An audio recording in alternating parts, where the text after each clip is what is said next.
Après l'autoroute Abidjan-Grand-Bassam, le président de la République Alassane Ouattara lance un autre grand projet demain lundi.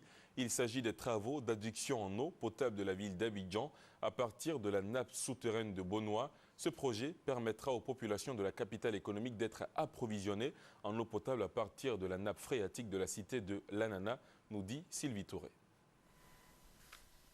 Ces images ont été prises dans la commune d'Atekoubé à Abidjan il y a quelques jours. Ici, l'approvisionnement en eau relève de l'ingéniosité. Elle impose en plus aux habitants une bataille au quotidien.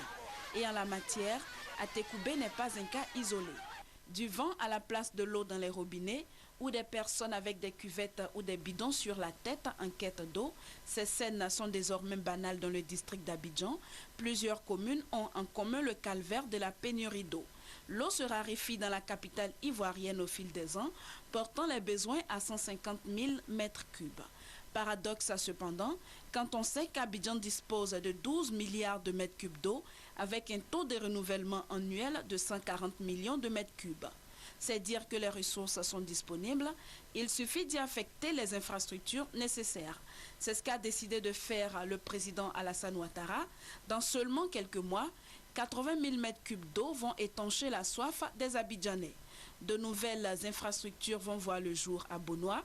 Le lancement des travaux pour le transport de l'eau de la nappe phréatique de Bonois jusqu'à Abidjan a lieu ce lundi.